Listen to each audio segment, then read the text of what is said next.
ఓం శ్రీ గురుభ్యో నమః. ఓం శ్రీ మాత్రే నమః. నూతన తెలుగు సంవత్సరాల్లో శ్రీ పరాభవ నామ సంవత్సరం కూడా ఒకటి.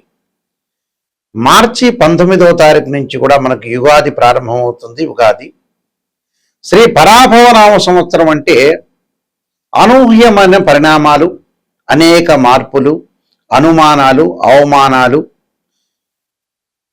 తెలిపే నామ సంవత్సరం ఏంటి అంటే శ్రీ పరాభవ నామ సంవత్సరం. శ్రీ పరాభవ నామ సంవత్సరం అంటే పరాభవం కావటం అనుకుంటాం మనం, అంటే అవమానించటం. సహజంగా మనకి భారతంలోకి వెళితే దుర్యోధనుడు ద్రౌపది యొక్క కథల్లోకి వెళితే ద్రౌపది దుర్యోధనుని పరాభవం చేసింది అని అనుకుంటాం మనం. అంటే పరాభవించటం అని అర్థం. అంటే అనేక లైఫ్లో, అనేక జీవితంలో కొన్ని మార్పులు జరుగుతూ ఉంటాయి. ఈ మార్పుల్లో ఎలాంటి మార్పులు జరగబోతున్నాయి అనేది మనం చూసుకునేటట్టయితే, ఆ మార్పుల్లో ద్వాదశ రాశుల్లో ఒకటైన మేషరాశి వాళ్ళ యొక్క ఫలితం ఏ విధంగా ఉంటుంది అంటే నూతన సంవత్సర ఫలితాలు అంటాం మనం. నూతన సంవత్సర ఫలితాల్లో మేషరాశి వాళ్ళకి ప్రధానంగా అశ్విని నక్షత్రం 1, 2, 3, 4 పాదాల్లో జన్మించిన వాళ్ళు, భరణీ నక్షత్రం 1, 2, 3, 4 పాదాల్లో జన్మించిన వాళ్ళు, కృత్తికా నక్షత్రం 1వ పాదం కలిపి మేషరాశి అవుతుంది. మరి మేషరాశి వాళ్ళకి సహజంగా మరి ఏ అక్షరాలు అని అంటే, కొంతమందికి నామ నక్షత్రం తెలియని వాళ్ళు అలానే వ్యవహార నక్షత్రంలో కూడా చూసుకుంటారు. అంటే వ్యవహార నామం, నామ నక్షత్రం అని అంటారు. అంటే నామ నక్షత్రం అంటే ఏమిటంటే పేరు పెట్టి పిలిచేది. అది నక్షత్రనామం అంటే ఏంటంటే నక్షత్రాన్ని అనుసరించి చెప్పబడేది. దానిలో చూ, చే, చో, లా అంటే చూ గాని, చే గాని, చో గాని, లా గాని, లీ, లు, లే, లో, ఆకు దీర్ఘం రెండవ, వీళ్ళందరూ కూడా అంటే మొదటి రెండవ కలిపి వీళ్ళందరూ కూడా, ఈ పేర్లు గల వాళ్ళందరూ కూడా మేషరాశి జాతకులు అవుతారు. అంటే ఈ అక్షరాలు కానీ, ఈ నక్షత్రాలు గల వాళ్ళందరూ మేషరాశి అవుతారు. మరి మేషరాశి వాళ్ళకి ఎలా ఉండబోతుంది? ఆదాయ వ్యయాలు కానీ, రాజ్యపూజ్య అవమానాలు కానీ. ఆదాయం అనేది 11 ఉంటుంది, వ్యయం అనేది 5 ఉంటుంది, రాజ్యపూజ్యం అనేది 2 ఉంటుంది, అవమానం 4 ఉంది.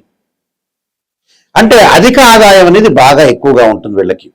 ఏమిటి కారణం ఏంటంటే, గ్రహగమన గతుల దగ్గరికి మనం వెళ్ళామంటే సహజంగా 4 అతిపెద్ద గ్రహాలు ఉన్నాయి మనకి: శని, రాహువు, కేతువు, గురువు. శని, రాహు, కేతువులు సహజంగా శని 2.5 సంవత్సరాలు, గురువు సంవత్సర కాలము, రాహు కేతులు 18 నెలలు, అలానే గురువు సంవత్సర కాలము. రవి, బుధ, శుక్ర గ్రహాలు నెల రోజుల పాటు ఒక రాశి నుంచి మరో రాశికి మారిపోతాయి. కుజుడు 45 రోజుల పాటు, చంద్రుడు 2.5 రోజుల పాటు ఉంటాడు. అసలు విషయానికి మనం వస్తే, ముఖ్యంగా మేషరాశి వాళ్ళకి అనుకూలమైన ఫలితాలు బాగా వచ్చే అవకాశాలు ఎక్కువ ఉన్నాయి. జూన్ 2వ తారీఖున గురువు మిథున రాశి నుంచి కర్కాటక రాశిలోకి సంచారం చేస్తాడు. అప్పుడు మేషరాశి వాళ్ళకి ఎప్పుడు బాగా ఫలితం ఎక్కువగా ఉంటుందంటే, జూన్ 2 వరకు మిథున రాశిలో ఉండటం, 2వ తారీఖు నుంచి అక్టోబర్ 31 వరకు కర్కాటక రాశిలో సంచారం చేయటం, అక్టోబర్ 31 నుంచి డిసెంబర్ 18వ తారీఖు వరకు సింహరాశిలో అతిచారంలో ఉంటాడు. డిసెంబర్ 18 తర్వాత వక్రగతిలోకి వెళ్ళిపోతాడు. అప్పుడు మేషరాశి వాళ్ళకి బాగుంటుంది. ఎప్పుడు? అక్టోబర్ 31 నుంచి డిసెంబర్ 18 వరకు చాలా అనుకూలమైన కాలం. అంటే 5వ స్థానంలో గురువు ఉంటే చాలా అద్భుతమైన రిజల్ట్స్ వచ్చే అవకాశాలు ఎక్కువ ఉంటాయి. అంటే అక్టోబర్ 31 నుంచి డిసెంబర్ 18 వరకు బాగా సంపాదించే అవకాశాలు ఎక్కువ ఉంటాయి. అంటే ఈ సంవత్సరం అంతా కూడా ఇన్కమ్ అనేది బాగా అధికంగా ఉండే అవకాశాలు ఎక్కువ ఉంటాయి. అలానే ఆదాయ మార్గాలు ఎక్కువగా కనపడతాయి. అలానే వివిధ మార్గాల్లో ఆదాయాన్ని పెంచుకునే అవకాశాలు ఎక్కువగా ఉంటాయి. అంటే ఫైనాన్షియల్ పరంగా డెవలప్మెంట్ అయ్యే అవకాశాలు ఎక్కువగా ఉంటాయి. అంటే ఆర్థిక పరంగా ఆదాయం బాగా పెరుగుతుంటుంది. అంటే ఇక్కడ ఎప్పటి నుంచి అక్టోబర్ 31 నుంచి డిసెంబర్ 18 వరకు మాత్రమే శ్రీ పరాభవ నామ సంవత్సరంలో ఆదాయం బాగా పెరుగుతుంటుంది. అంటే ఒక గ్రహం బాగలేకపోయినా ఇంకో గ్రహం బాగుండొచ్చు. అలానే ఇక్కడ శని యొక్క బలాన్ని మనం చూసుకునేటట్టయితే మేషరాశి వాళ్ళకి జూలై 25 నుంచి డిసెంబర్ 10 వరకు శని వక్రగతిలో ఉండటం వల్ల మేషరాశి వాళ్ళకి ఆదాయం బాగా పెరుగుతుంది. అంటే జూలై 25 దగ్గర నుంచి డిసెంబర్ 18 వరకు వాళ్ళకి ఆదాయం అనేది బాగుంటుంది. అంటే శని వల్ల, గురువు వల్ల, రెండింటి వల్ల ఆదాయం బాగుంటుంది. ఎందుకంటే గురువు ఒక సమయంలో బాగా లేకపోతే శని ముందుకు తీసుకెళ్తాడు మనని. అంటే ప్రతి గ్రహం కూడా కొన్ని గ్రహాలు బాగుంటాయి, కొన్ని గ్రహాలు బాగాలేకపోవచ్చు. ఒక గ్రహం బాగుందనుకోండి, ఇంకొక గ్రహం ముందుకు తీసుకుని వెళ్ళొచ్చు. అలాగే ఇక్కడ శని వల్ల కూడా ధనాదాయం బాగా పెరగటం, డెవలప్మెంట్ జరిగే అవకాశాలు బాగా ఎక్కువ ఉంటుంది. విద్యార్థులకు కూడా నెక్స్ట్ అకాడమిక్ ఇయర్ అని చాలా బాగుంటుందని చెప్పుకోవచ్చు. ఆర్థిక పరంగా ఇన్కమ్ అనేది గ్రోత్ అవుతుంది, ఉద్యోగంలో ప్రవేశం జరుగుతుంది, నిరుద్యోగులకు ఉద్యోగ అవకాశాలు, నూతన వ్యాపారాలు చేసే అవకాశాలు కూడా బాగా ఎక్కువ ఉంటాయి. అంటే వ్యాపార పరంగా లావాదేవీల విషయంలో కూడా చాలా అనుకూలమైన ఫలితాలు జరిగే అవకాశాలు ఎక్కువ ఉంటాయి. అలాగే రాహుకేతువులు, రాహు డిసెంబర్ 7వ తారీఖు వరకు కూడా కుంభరాశిలో ఉండటం, తర్వాత మకర రాశిలోకి వెళ్ళిపోవటం, కేతు సింహరాశిలో ఉండటం, డిసెంబర్ 7 తర్వాత కర్కాటక రాశిలోకి సంచారం చేస్తాడు. డిసెంబర్ 7 వరకు కూడా కర్కాటక రాశిలో, సింహరాశిలో కేతు ఉన్నాడు కాబట్టి మేషరాశి వాళ్ళకి 5వ స్థానంలో కేతు యొక్క సంచారం వల్ల సంతాన పరంగా కొంత ఆందోళన కలిగే అవకాశాలు ఎక్కువ ఉంటాయి. అంటే సంతాన పరంగా ఇబ్బందులు కావు, వాళ్ళ యొక్క డెవలప్మెంట్ విషయంలో కానీ, వాళ్ళ యొక్క శుభ కార్యక్రమాల విషయంలో కానీ కొంత మానసికంగా అశాంతిగా ఉంటారు. అలాగే రాహు యొక్క బలం వల్ల వృత్తి యందు అనుకూలంగా ఉండటం, డెవలప్మెంట్ అయ్యే అవకాశాలు, విదేశాలకు వెళ్ళే అవకాశాలు ఎక్కువ ఉంటాయి. ఎందుకు కారణం ఏమిటి అని అంటే 11వ స్థానంలో లాభస్థానంలో రాహు ఉన్నాడు, అన్ని లాభాలు కలిగే అవకాశాలు ఎక్కువ ఉంటాయి. అంటే డిసెంబర్ 7 వరకు కూడా వాళ్ళకి అద్భుతమైన రిజల్ట్స్ వచ్చే అవకాశాలు ఉంటాయి. విదేశాలకి గతంలో ఏదైతే కలగన్నారో ఆ కళలన్నీ కూడా తీర్చుకునే అవకాశాలు బాగా ఎక్కువ ఉంటాయి. అంటే అబ్రాడ్ వెళ్తారు, విదేశాలకు వెళ్తారు, ఇక్కడ ఉండే కంపెనీలు కూడా విదేశాలకు వెళ్ళే అవకాశాలు బాగా ఎక్కువ ఉంటాయి. అంటే అన్నిటా సర్వత్రా విజయం లభించే అవకాశాలు ఖచ్చితంగా ఉంటాయి. అంటే దూర ప్రాంతాలకు బదిలీ అయ్యే అవకాశాలు ఎక్కువ ఉంటాయి. అలానే ప్రతి చోట కూడా అనుకూలంగా ఉండే అవకాశాలు ఉంటాయి. కొత్త వ్యాపారాలు ప్రారంభించేసే అవకాశాలు కూడా బాగా ఎక్కువ ఉంటాయి. ఇంకా మనం ముందుకు వెళ్తే కొన్ని విషయాలను ప్రత్యేకంగా మనం చూసుకునేటట్టయితే శుక్రుడు యొక్క బలం వల్ల వివాహ శుభ కార్యక్రమాల్లో పాల్గొంటారు. ప్రేమించిన యువతీ యువకులు కూడా వాళ్ళు పెద్దవాళ్ళని ఒప్పించి వివాహం చేసుకునే అవకాశాలు ఎక్కువ ఉంటాయి. విద్యార్థులకు అనుకూలమైన కాలం అని కూడా చెప్పుకోవచ్చు. అంటే ప్రతి విషయంలో కూడా అధికంగా బాగుంటుంది, ఎక్కడా కూడా పొరపాట్లు చేయకుండా ముందుకు వెళ్ళాలి.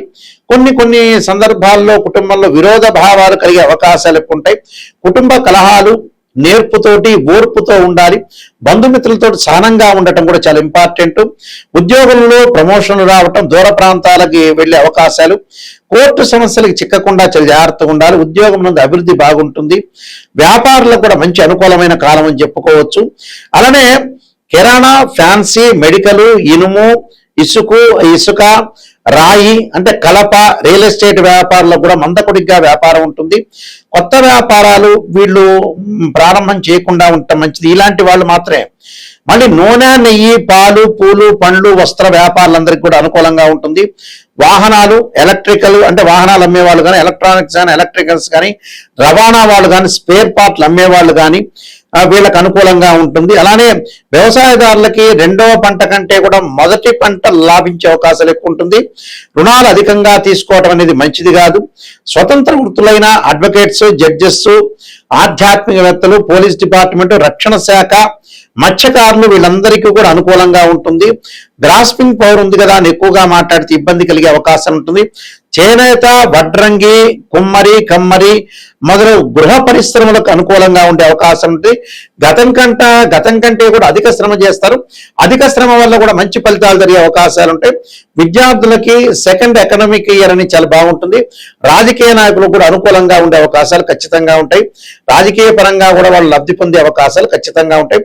కళాకారులకు కూడా అనుకూలంగా ఉంటుంది. అంటే 11 ఆదాయం 5 ఖర్చు అంటే 11 రూపాయలు సంపాదిస్తే 5 రూపాయలు పోతే 6 మిగులుతుందని అర్థం. రాజ్యపూజ్యం 2, అవమానం 4. సహజంగా కష్టపడేటప్పుడు ఈర్ష్యాద్వేషాలని ఉండే అవకాశాలు ఖచ్చితంగా ఉంటాయి. దాని పరంగా ఇబ్బంది పడాల్సిన అవసరము లేదు. నేను ప్రత్యేకంగా కొన్ని పరిహారాలు అని చెప్తాను. ఆ పరిహారాలు చేసుకొని ముందుకెళ్తే మీకు మంచి జరిగే అవకాశాలు ఖచ్చితంగా ఉంటాయి. ఈ ఫలితాలన్నీ కూడా మనం కొన్ని పరిహారాలు చేసుకొని ముందుకు వెళ్ళాలి. ఎప్పుడు కూడా జీవితంలో ఇవన్నీ కూడా గోచారీత్యా చెప్పబడే ఫలితాలు అంటారు. అంటే this is the transit system అంటారు. బర్త్ చార్ట్కి ట్రాన్సిట్ సిస్టానికి చాలా డిఫరెన్స్ ఉంటుంది. అంటే ఒక చెట్టు ఉంటే ఆ చెట్టు కింద వేళ్ళు ఉంటాయి. ఆ వేళ్ళు అనేది బర్త్ చార్ట్. ఆ వేళ్ల పైన కాండం ఉంటుంది. కాండంకి బ్రాంచెస్ ఉంటాయి, కొమ్మలు ఉంటాయి. ఆ కొమ్మలకు ఆకులు ఉంటాయి. ఆ ఆకులు ఎలా ఉంటాయంటే అండి, రైన్ సీజన్లో రావటం, వింటర్ సీజన్లో అలానే ఉంటాయి, సమ్మర్ సీజన్లో కింద రాలిపోతుంటాయి. అవే గోచారం అంటారు. అంటే గ్రహాలు ఒక రాశి నుంచి మరో రాశికి మారుతూ ఉంటాయి. సహజంగా రాహుకేతులు 18 నెలల పాటు, శని 2.5 సంవత్సరాలు, గురువు సంవత్సర కాలము, రవి బుధ శుక్రుడు 30 రోజుల పాటు ఒక రాశి నుంచి మరొక రాశికి మారుతాడు, కుజుడు 45 రోజులు, చంద్రుడు 2.5 రోజుల పాటు ఉంటాడు. ఈ గోచారానికి భర్త చార్ట్కి చాలా తేడా ఉంది. గోచారం అనేది ఎప్పుడు కూడా 20% మాత్రం సపోర్ట్ ఉంటుంది, భర్త చార్ట్ని 80% ఉంటుంది. ఎందుకంటే 80% అనే రిజల్ట్స్ ఇచ్చేది ఏంటంటే భర్త చార్ట్ చూసుకోవాలి. గోచారం ఎందుకు చూడాలంటే ఏ నిమిషంలో అయినా ఏ సెకండ్లో అయినా అదృష్టం కలిసి రావడానికి గోచారం. ఎంత కృషి చేసినా కూడా ఆవగింజంత అదృష్టం ఉండాలంటే గోచారం. అంటే వితిన్ సెకండ్లో మనకు అభివృద్ధి కలిగేదే గోచారం. అయితే ముఖ్యంగా ఒక్కొక్కళ్ళకు ఒక్కొక్క ప్రాబ్లం ఉంటుంది జీవితంలో కూడా. ఆ ప్రాబ్లంని తొందరగా సాల్వ్ చేసుకోవాలి. ఈ మధ్యకాలంలో 70 ఏళ్ళు వచ్చిన తర్వాత గురువు గారు, నాయకంటి గారు ఏం ఉద్యోగం చేయాలి, ఏ వ్యాపారం చేయాలి, 50 ఏళ్ళకి ఏ పెళ్లి చేయాలనే వాళ్ళు చాలా మంది ఉన్నారు. నిజంగా అయితే ఏంటంటే 55 ఏళ్ళు రాగానే అన్ని లైఫ్లో కంప్లీట్ చేయాలి నిజం చెప్పాలంటే.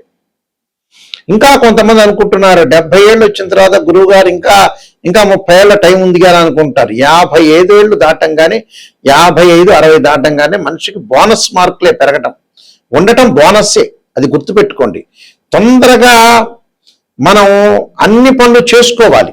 పిల్లల యొక్క పెళ్లిళ్ళు కూడా లేట్ చేసుకోకూడదండి. 42కి 43కి చేస్తున్నారు, ఇంకా టైం ఉందని అంటున్నారు కొంతమంది. 60 ఏళ్ళకి ఏం పని చేయాలి గురువు గారని నేను చెప్పేవాడు కూడా నా దగ్గర ఉన్నారు. ఇలా కాదు, జీవితంలో ఎప్పుడు కూడా మైండ్ మెచ్యూరిటీ వాల్యూస్ ఉంటుంది. ఎంత చదువుకున్నా కూడా బ్రెయిన్లో 2 విషయాలు ఉంటాయి, 2 తీగలు లాంటివి ఉంటాయి, 2 లైన్స్ అంటారు. ఐఐటిలో ఎంటెక్ చేసిన, ఎంబీబీఎస్ ఎంఎస్ చేసిన ప్రాపంచిక జ్ఞానం తెలియదు కొంతమందికి. ప్రాపంచిక జ్ఞానం అంటే ఏంటంటే శ్రేయ లోపం పెరుగుట పెద్ద విద్య, లోపం పెరిగిన వాడే పూర్ణుడవుతాడు. మనలో లోపాలను మనం సవరణ చేసుకోవడం చాలా ఇంపార్టెంట్. రాశి ఫలాలు చెప్పేటప్పుడు కూడా నెగిటివ్ చెప్పకూడదు అని అనుకుంటారు వీళ్ళు. నెగిటివ్ చెబితేనే మనకు కరెక్ట్ అని అర్థం. నెగిటివ్ చెప్తే, ఉన్న విషయాన్ని చెబితే మనం జాగ్రత్త పడే అవకాశం ఉంటుంది. ఒక డాక్టర్ని మనం అప్రోచ్ అవుతాం, ఒక ఆస్ట్రాలజర్ని అప్రోచ్ అవుతాం. ఒక డాక్టర్ని అప్రోచ్ అయిన తర్వాత అతను షుగర్ ఉంది అని చెబితే జాగ్రత్తగా దాన్ని ప్రికాషన్ తీసుకున్న టాబ్లెట్ వాడతాం. అంటే నెగిటివ్ అంటే ఎప్పుడు కూడా నిజాన్ని తెలుసుకోవటం చాలా మంచిది. నిజాన్ని తెలుసుకోలేదనుకోండి, జ్యోతిష్యుల దగ్గరికి అవసరం లేదు. పక్కన వాళ్ళతో కూడా అయ్యా కాసేపు మనం పొగడండి అంటే పొగుడుతాడు. జ్యోతిష్యులకి ఎందుకు అప్రోచ్ కావాలి? నిజాన్ని తెలుసుకుంటేనే ఆస్ట్రాలజర్ దగ్గరికి రావాలి. నిజం వద్దు, నేను తెలుసుకోలేను అంటే వదిలేయాలి. ఎందుకంటే నెగిటివ్ని తెలుసుకోండి. జీవితాన్ని సార్థకత చేసుకోవాలంటే చెడ్డ విషయం తెలుసుకోవాలి, మంచి విషయం తెలుసుకోవాలి. చెడ్డ విషయం తెలుసుకుని దాన్ని మార్పు చేసే రెమెడీస్, కొన్ని పరిహారాలు వచ్చాడున్నాయి ఈ దేశంలో. రోగంగా నెమ్మటి రోగం వస్తుంది కానీ భయపడి డాక్టర్ దగ్గర వెళ్లకుండా ఉంటావా? మరికొంతమంది ఇంకోటి ఏం చేస్తున్నారంటే, ఇంకో విషయాన్ని చాలా గమనించా. పిల్లలకి ఇంకా పెళ్ళిళ్ళు చేయలేకపోవటం, అలానే మ్యారేజ్ బ్యూరోలో డబ్బులు కట్టమంటే కట్టలేకపోవటం, అలానే వేరే 50,000 రూపాయలు, 1,00,000 రూపాయలు పెట్టి సెల్ ఫోన్ కొంటాడు, వాడు డబ్బులు ఖర్చు పెడతాడు. ఇన్ని రకాలు చేస్తుంటారు మనుషులు. ఒకవేళ పిసినార్తనం ఏమన్నా ఆనా పెళ్ళంట సినిమాలో కోటా శ్రీనివాస్ లాగా పిసినార్తనం ఉంది, అలా లేదు. వేరే వాటిలో ఖర్చు పెట్టి, లగ్జరీకి వాటిలో ఖర్చు పెడుతుంటారు. నేను చాలా మంది చూసిన ఆడపిల్లల పెళ్లిళ్ళకి చాలా లేట్ చేసి మ్యారేజ్ బ్యూరోలో డబ్బులు అడిగారని, హోమాలకి డబ్బులు అడిగారని, జాతకానికి డబ్బులు అడిగారని అడిగేవాళ్ళు చాలా మంది ఉంటారు. వాళ్ళు ఏం చేస్తారంటే వీళ్ళందరికీ ఎవరికి కూడా కావలసిన పనికి ఇవ్వకుండా ఆటోమేటిక్గా 50,000, 1,00,000 రూపాయలు సెల్ ఫోన్ కొంటారు, వృధాగా ప్రయాణాలు చేస్తారు, వృధాగా తిరుగుతుంటారు వాళ్ళు. ఎప్పుడు కూడా మరికొంతమంది వ్యక్తులను మేము చూసాం. మరికొంతమంది వ్యక్తులు ఏం చేస్తారంటే అన్ని క్షేత్రాలకు వెళ్ళొస్తుంటారు, అన్ని క్షేత్రాలు అభిషేకం చేసుకుంటుంటారు. రెమెడీస్ దగ్గరికి వచ్చేటప్పుడు మేము నమ్మమంటారు. అంటే వాళ్ళకి ఏమిటి అని అంటే, దేవాలయాల్లో చేసే అభిషేకాలు కానీ, ప్రత్యేకంగా సిద్ధాంతులు చేసే అభిషేకాలకు కానీ కొద్దిగా వేరియేషన్ ఉంటుంది. చేసే చివరి భగవంతుడికే. కొంతమంది జాతకాలు నమ్మమని చెప్పే వాళ్ళు కూడా ఉంటారు, కానీ మళ్ళీ వెంకటేశ్వర స్వామి దగ్గరికి వెళ్తారు, శ్రీశైలంకి వెళ్తారు. ఆ జాతకాల్లో ఉండేది ఏంటి? గ్రహాలు, భగవంతుడే. ఆ జాతకాల ద్వారా పూజలు చేసి రెమెడీ చేసేది శివుడు, అభిషేకాలు, నవగ్రహ పూజలు, హోమాలే. సేమ్ అవే ప్రాసెస్సే. టెక్నిక్గా చాలా తెలివిగా చెబుతారు జనాలు. ఎందుకంటే నిజాన్ని తెలుసుకోండి. దీనివల్ల టెక్నికల్గా అసత్యంలోకి వెళ్ళారనుకో ఎవ్వడూ మోసపోయేది కాదు. మనం మోసం చేసుకున్నట్టే జీవితాన్ని. మనం అసత్య ధోరణిలో ఉన్నట్టే. నిజాన్ని గ్రహించడం నేర్చుకోండి. Brain values, brain maturity values ఎంత చదువుకున్నా కూడా తక్కువ ఉంటాయి మనిషికి. దాన్ని పెంపొందించుకుంటేనే మనం డెవలప్మెంట్ అయ్యే అవకాశం ఉంటుంది. ఫాస్ట్ మూమెంట్గా 55 ఏళ్ళు కాగానే అన్ని పిల్లలకు సెట్ చేయాలి, మనం రెడీగా ఉండాలి, హాయిగా ప్రశాంతంగా ఉండటానికి అవకాశాన్ని ఇచ్చుకోవాలి మనం. అప్పుడే మనం డెవలప్మెంట్ అవుతాం. నా వెబ్సైటు www.nayakanti.com కానీ nayakanti.in కానీ చూడండి. నేను కాలసర్పయోగము, కాలసర్పయోగ చంద్రిక, రాహుకేతుడు, ఛాయాగ్రహాలు, స్వప్న శాస్త్రము, సర్వదేవతా గోత్ర ఫలాలు పార్ట్ 1 పార్ట్ 2, అలానే పుత్ర గణపతి వ్రతము, జాతక చంద్రిక, వివాహ మార్తాండము, ప్రొడక్షన్ ఆఫ్ ఆస్ట్రాలజీ, బృహత్ పరిహార సింధు, అలానే దశమహావిద్యలకు నవగ్రహ స్తోత్ర పారణాలు, అలానే దేవాలయం ప్రతిష్టకు సంబంధించిన గ్రంథాలు, ఇలాంటివన్నీ కూడా నేను రాశాను. క్లియర్గా చూడండి. నిజాన్ని తెలుసుకునే వాళ్ళు మాత్రమే మాకు ఫోన్ చేయండి. అబద్ధం తెలుసుకునే వాళ్ళు ఎందుకు పాపం జ్యోతిష్యులను సంప్రదించటం? నిజాన్ని తెలుసుకోవాలి. ఈ గురువు గారి దగ్గర నేను బాగుపడాలి, నా లైఫ్ అనేది బాగుండాలి, నేను ఖచ్చితంగా 100% బాగుండాలంటే ఫ్రీ వీల్ అంటారు, మన చేతుల్లోనే ఉంటుంది. ఇలాంటి విషయాలన్నీ కూడా గమనించండి. వాస్తవంగా ఏమిటంటే ఒక ఉద్యోగం అధికంగా ఆర్థిక పరంగా ఆదాయం లేకపోతే యక్షాయ కుబేరాయ వైశ్రవణాయ ధనధాన్యాధిపతే ధనం ధాన్యం సమృద్ధిమే దేహిమే దాపైస్వ అనే మంత్రాన్ని చదువుకోవటం, విద్యార్థులు దక్షిణామూర్తి స్తోత్రాన్ని పాలనం చేయటం, విద్యలో ఆటంకాలుంటే, వివాహం కాని స్త్రీ పురుషులు ఎవరైతే ఉంటారో పురుషులు వచ్చేటప్పటికల్లా కన్యాపాస్పదాస్ రుద్రాభిషేకం, అమ్మాయిలు వరపాస్పదాస్ రుద్రాభిషేకం, అఘోర గౌరీపాస్పదాస్ రుద్రాభిషేకం, అలానే శత్రువు యొక్క దోషం పోవటానికి అంగారకుడి యొక్క ప్రార్థన చేయాలి. ఆరోగ్యపరంగా ఇబ్బందులు ఉన్న వాళ్ళు శరీరే జర్జరీభూతే వ్యాధిగ్రస్తే కలేబరి ఔషధం జాహనభూతేయం వైద్యో నారాయణ మంత్రాన్ని చక్కగా చదువుకోవాలి. అలానే ఆరోగ్యపరంగా మరికొన్ని ఇబ్బందులు కూడా కలిగే వాళ్ళు సూర్యుడు యొక్క ఆరాధన చేయాలి. మానసికంగా ప్రశాంతతగా ఉండటానికి క్షీరపుత్రాయుధి అమృతతత్వాయుధిమే తన్నో చంద్ర ప్రచోదయాత్ అనే మంత్రాన్ని చదవాలి. భయాందోళన కలిగిన వాళ్ళు ఆంజనేయ స్వామి యొక్క ప్రార్థన చేయాలి. ఆంజనేయ వాయుపుత్రాయుధిమే తన్నో హనుమత్ ప్రచోదయాత్ అనే మంత్రం చక్కగా చదువుకోవాలి. ప్రతిదానికి ఒక రెమెడీ ఉంటుంది. ఎంతకీ రాశి ఫలాలు అంటే ట్రాన్సిట్ సిస్టమ్ అంటారు. గోచారం వేరు, బర్త్ చార్ట్ వేరు. బర్త్ చార్ట్ ఏంటంటే లగ్నం నుంచి డివిజనబుల్ చార్ట్స్ ని క్యాల్కులేషన్ చేస్తారు. చాలా మంది కూడా అనుకుంటారు నిమిషంలో జాతకం చెప్పడం అని. ఒక రాశిని, ఒక రాశి చక్రాన్ని అనాలిసిస్ చేయాలి. ఒక వివాహం కావటానికి రాశిచక్రము, నవాంశము, భావచక్రము, దశలు, అంతర్దశలు మ్యాథమెటికల్ క్యాల్కులేషన్ వేయాలి. అలానే ఉద్యోగపరంగా వృత్తిపరంగా చూడాలంటే రాశిచక్రము, దశమాంశము, భావచక్రము, అలానే దశ అంతర్దశలను చూడాలి. సంతానం కలగలేదంటే రాశిచక్రము, సప్తమాంశము, అలానే సప్తమాంశం తర్వాత భావచక్రము, దశలో అంతర్దశలు అనాలిసిస్ చేయాలి. అంటే D16 చార్ట్స్ అంటే డివిజనబుల్ చార్ట్స్ అంటారు. డివిజనబుల్ చార్ట్స్ అంటే ఏంటంటే ఒక డాక్టర్ దగ్గరికి వెళ్ళంగానే ఎక్స్రే తీస్తే ఎక్స్రేలో తెలియకపోతే స్కానింగ్ తీయమంటారు. స్కానింగ్ లో కూడా కరెక్ట్ రాకపోతే MRI స్కాన్, సిటీ స్కాన్ చేయమంటారు. అవే డివిజనబుల్ చార్ట్స్ అంటారు. ఎంబటే ఏదో రకంగా ఒక నిమిషంలో చెప్పటం కాదు. ఇంకా మ్యాథమెటికల్ క్యాల్కులేషన్ వేస్తే జాతకాన్ని చూడటానికి ఇంకా టైం పట్టే అవకాశాలు ఎక్కువగా ఉంటాయి. కాబట్టి ప్రతిదాన్ని కూడా గమనించండి. ఏజ్ అనేది లేదు మనిషికి. ఆ ఏజ్లోనే జీవితంలో సర్దుబాటు చేసుకోండి. ఉదయం పూట మనం సూర్యుడిని ఉదయించే కాలం చూస్తే అమ్మయ్య ఈరోజు మనం బతికున్నాం, ఈరోజు హ్యాపీగా ఉన్నాం, సూర్యుడిని చూసాం అనే లెక్కలో ఉన్న వాతావరణాన్ని నిజంగా జీవితంలో సీరియస్గా ఆలోచన చేయటం నేర్చుకోండి. లైఫ్లో ప్రతి ఒక్క మనిషి సీరియస్గా ఆలోచన చేయాలి. నెగ్లెక్ట్ లేదు జీవితం. పిల్లల యొక్క వివాహాలు కానీ, ఆరోగ్య సమస్యలు కానీ ప్రతిదీ కూడా ఈ కాలంలో వెంటాడుతూ ఉన్నాయి. ప్రతిదీ కూడా ప్రతి ఇంట్లో కూడా ఒక సమస్య ఉంటుంది. చాలా జాగ్రత్తగా పెళ్లి సంబంధాల విషయంలో కూడా చాలా జాగ్రత్తగా ఉండండి. ఏదైనా సరే అమ్మాయి కానీ అబ్బాయి కానీ పరిపూర్ణంగా ఇష్టపడితేనే ఈ మ్యారేజ్లకు వెళ్ళాలి. ఎంత అధికంగా ఖర్చు పెట్టామనేది ఫంక్షన్ హాల్కి కాదు. ఎంత మంచి ముహూర్తంలో చేసాం, ఎంత మంచి జాతకాలు చూపించుకున్నాం. కుశదోషమా, శుక్రదోషమా, రకరకాల దోషాలు ఉంటాయి జాతకంలో. కాలసర్ప దోషం ఉంటుంది, సర్పదోషం ఉంటుంది, పెళ్లికి ఆలస్యం కావటానికి పునర్భవ దోషం ఉంటుంది. 2, 7, 8, 12 స్థానాలు చూడాలి. 6, 8, 12 స్థానాలు శుక్రదోషం చూడాలి. కుశదోషం ఉందా లేదా చూడాలి.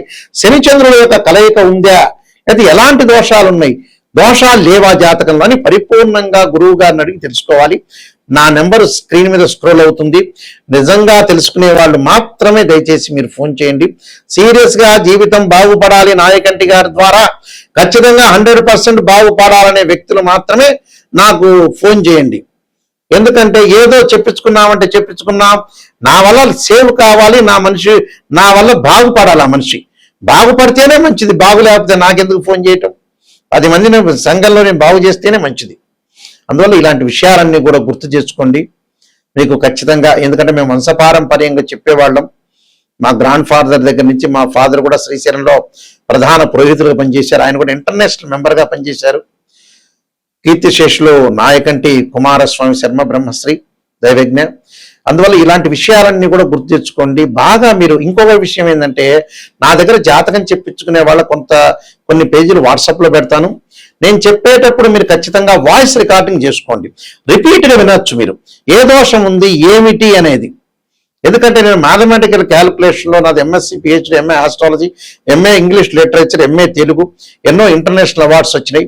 క్లియర్గా మీరు ఓపెన్గా మీరు తెలుసుకుంటే, అయ్యో నా వల్ల 10 మంది మీరు బాగుపడతారనే ఉద్దేశం, నాకు సంతృప్తి అనేది కలిగే అవకాశం ఉంటుంది. కాబట్టి కరెక్ట్గా నీతి నిజాయితీ ఉన్న వాళ్ళు, కరెక్ట్ పర్సన్స్ మాత్రమే నాకు ఫోన్ చేయండి. జీవితం బాగుపడుతుంది అనే వ్యక్తులు మాత్రమే ఫోన్ చేయండి. మీ అందరికీ కూడా శ్రీ పరాభవనామ సంవత్సరంలో శ్రీ పరమేశ్వరుడి యొక్క కరుణాకటాక్షం ఉండాలని ఆశిస్తూ, సర్వే జనా సుఖినో భవంతు.